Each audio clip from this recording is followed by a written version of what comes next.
The best life advice you haven't heard, 27 lessons in 27 years. I'm not big on birthdays, but I also don't dread aging. Many of my friends view 30 like a Rubicon, the death of youth, a fast lane to marriage, kids, and oblivion.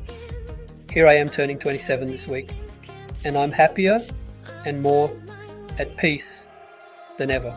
I get to write for a living, I love the people around me, and I have more control over my life compared to any other age. When you're young, it's hard to figure out who you are while also establishing the relationships, work, and habits that make you eager to wake up every morning. As you get older, responsibilities pile up, but so does freedom of choice, the autonomy to build the life you want to live. Striking a balance doesn't exactly get easier each birthday, but getting older does mean you have a little more wisdom behind every decision, which hopefully means you're better at being who you want to be. In no particular order, here are 27 lessons I've learned in 27 years. You only get good at things you do for a long time. Unless you dedicate years to a skill, there's very little chance you will be above average at it. Most A-list actors have dozens of films or shows under their belt before their first hit, and most writers write 1 million words in obscurity before anyone notices. The only way you will become a skilled photographer, programmer, or speaker is if you're more committed to consistent action than the idea of success. New skills seem scary at first, but fear shrinks in direct proportion to competence. 2. Happiness lies in the most boring parts of life. It's easy to feel happy when you first fall in love, just like it's easy to be happy on a tropical vacation. But notable events or passion-fueled moments don't resemble day-to-day life. We chase the extraordinary, even though it's rare and hard to replicate. Being satisfied with work, a routine, and the people and things you have in your life already is harder, but it's more realistic and sustainable. Plus, when tragedy or hardship strikes, all we want is a mundane, normal moment. Tim Urban has a great post titled How to Pick Your Life Partner, and he says, a lot of people end up in unhappy relationships because their expectations of romance actually have nothing to do with a life partnership. If we want to find a happy marriage, we need to think small.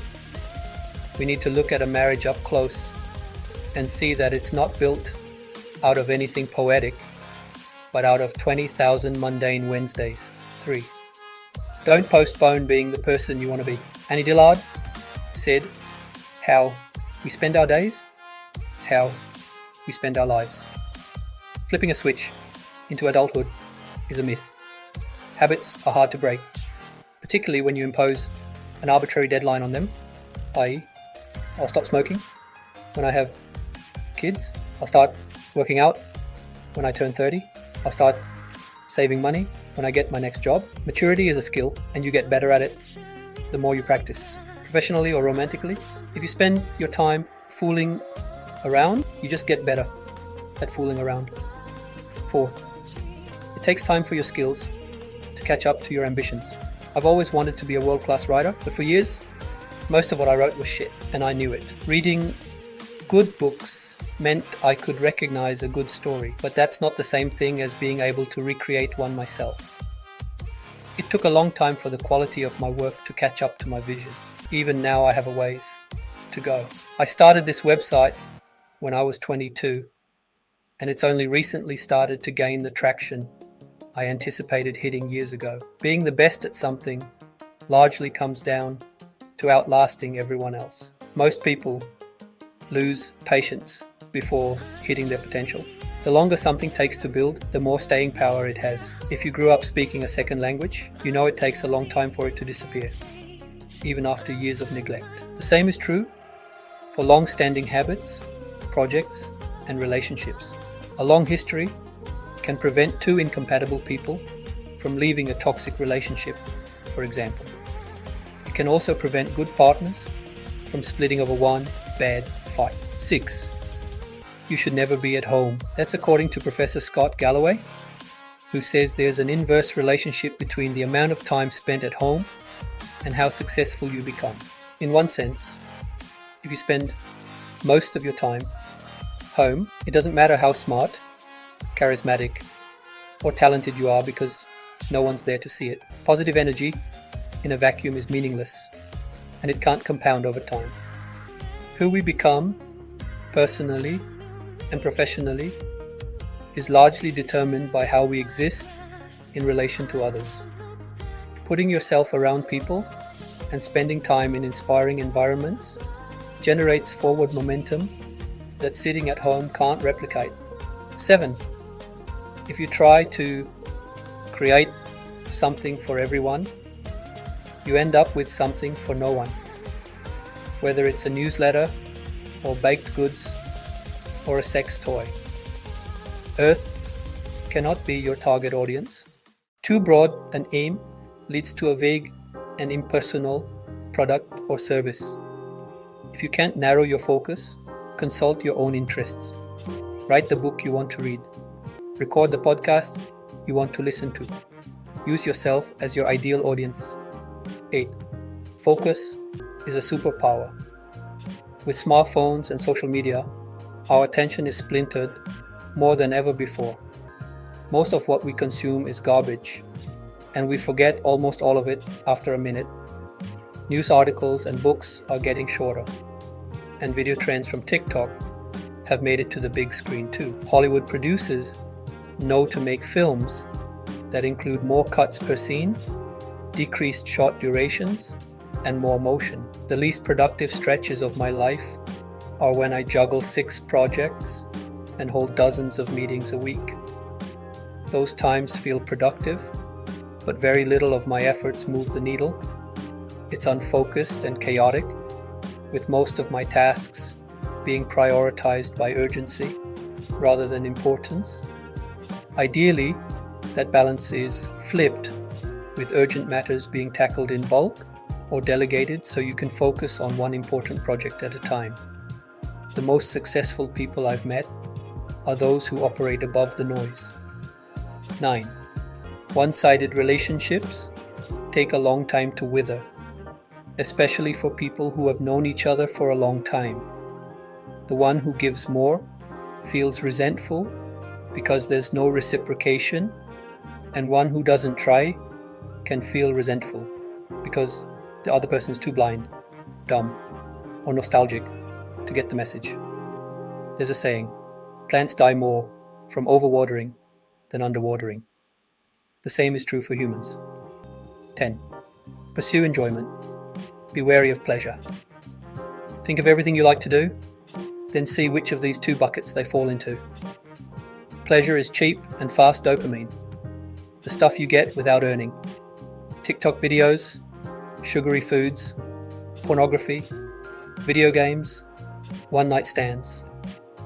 Enjoyment takes intention and time, and there's a higher barrier to entry. It's earned dopamine, the satisfaction after a workout, quality time with loved ones, reading a good book, grappling with work you care about, nurturing a relationship.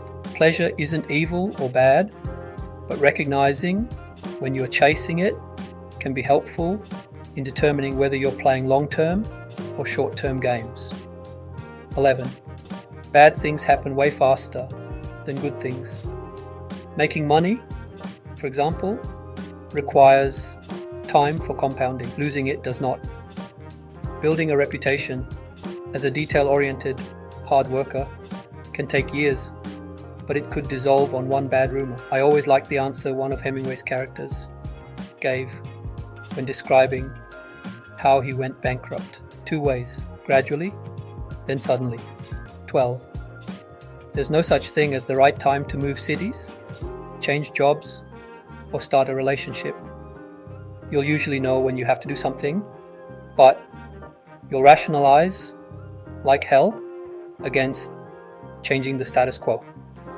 Whatever the reason for hesitation, it's best to take action before you're ready since you'll never feel ready. And the longer you wait, the more negative consequences tend to balloon. 13. Experiment widely and never stop iterating. This applies to jobs, relationships, college majors, personal projects. Let your curiosity guide you.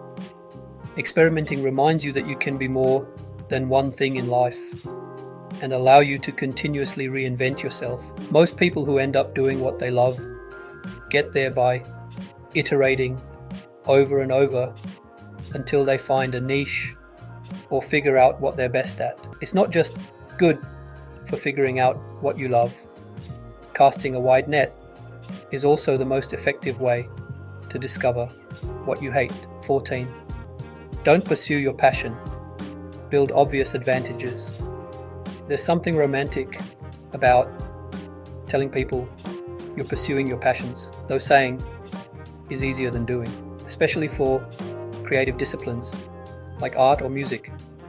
A passion-fueled interest can be incredibly competitive and difficult to scale. Pursuing what you're already good at is a more sustainable place to start. Double down on one or two specific in-demand skills, and you give yourself obvious advantages. Confidence that's rooted in some pretense about passion evaporates quickly, but when it's grounded in genuine skill, acquisition, and competence, it can take you far. If you do get good enough at something for it to become an obvious advantage, odds are you'll gain satisfaction from it anyway. Passion isn't necessarily innate. It blooms from mastery. The ones who are able to turn a passion into a livelihood aren't those who wake up one day and quit their job on a whim so they finally have time to write their novel. No, it's the person who has been honing their craft for years and has completed enough reps to have a proof of concept that is marketable and has an audience. 15. Always leave wiggle room. The idea of room for error is popular in the investing world, with money managers leaving themselves enough margin to be wrong so their portfolios don't go to zero. I try to apply this to everything from parallel parking and hedging, a bet at the poker table, to lifting weights. Giving yourself wiggle room sometimes means limiting immediate returns, but it allows you to keep showing up for the long run. You keep yourself in the game. Wiggle room also implies not playing Russia roulette stakes. Even if something has favorable odds, if there's a chance of being wiped out completely, then it's a bad bet.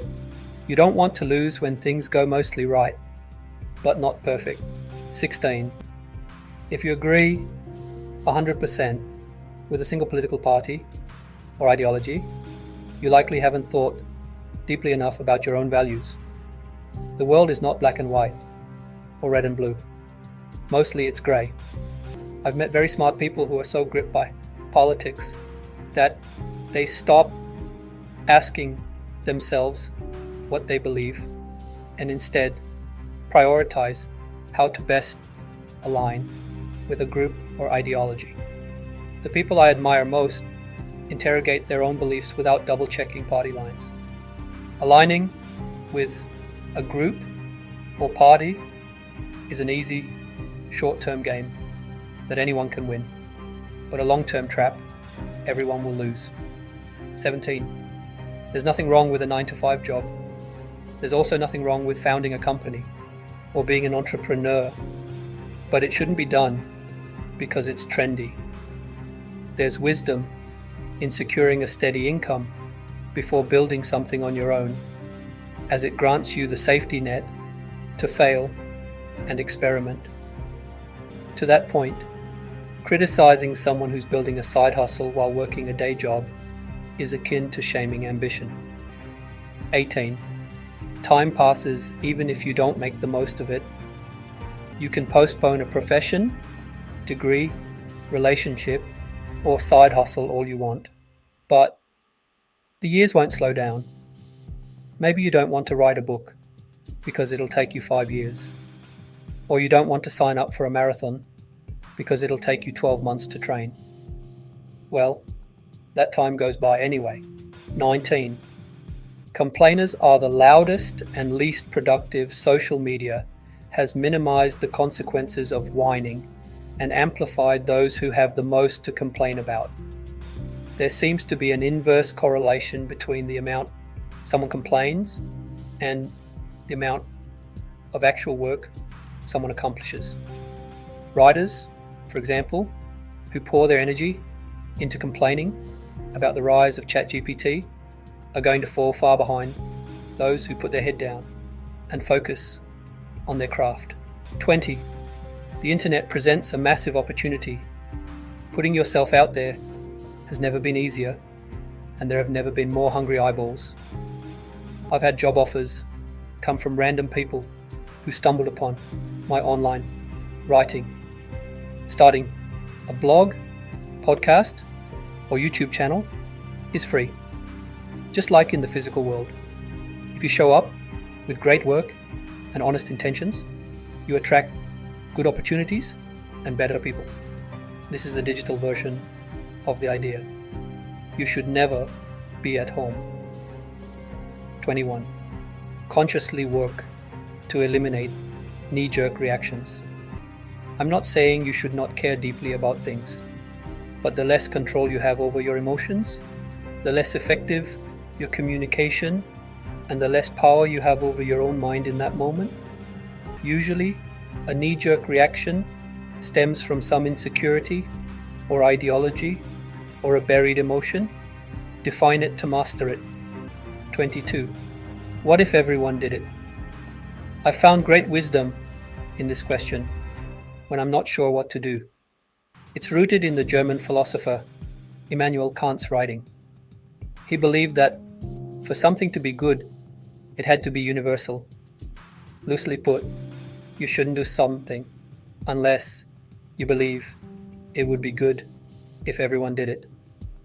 I don't think this works 100% of the time, but I do think it offers a helpful perspective if you're stuck at a crossroads. 23. Pick today's suffering over tomorrow's everything has a price, and I've found paying it up front to be faster, more productive, and more respectable than pushing it to some vague tomorrow. This goes for prioritizing work on a day-to-day basis, or even footing the bill for a gym membership now so you don't deal with health issues down the line.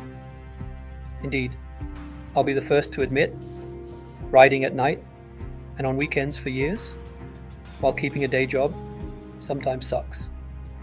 But I'd feel far more regret if I instead postponed or skipped this work and passed the time doing something easier. Malcolm Gladwell put it like this: hard work is a prison sentence only if it does not have meaning. 24. Your values aren't real until your actions reflect them. The easiest way to find out whether someone is honest about who they say they are. You can say you value reading, but if you read one book every 7 months, then it isn't true. You can say you value your health, but if you get drunk every weekend and don't make exercise a priority, that's not true either. 25. Keep a journal.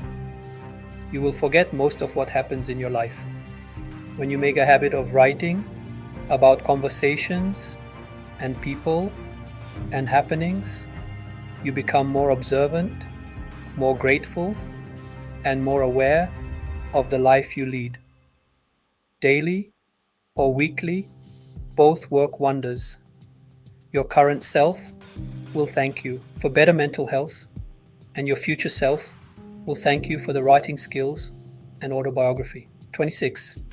Advocate for yourself more than you think you should. Tell your boss about your wins. Share your ideas and work on social media. Don't be shy about building something in public. It's uncomfortable at first, but the more you do it, the more natural it feels. The most successful people I know have never hesitated to be their own cheerleader. That's not a coincidence.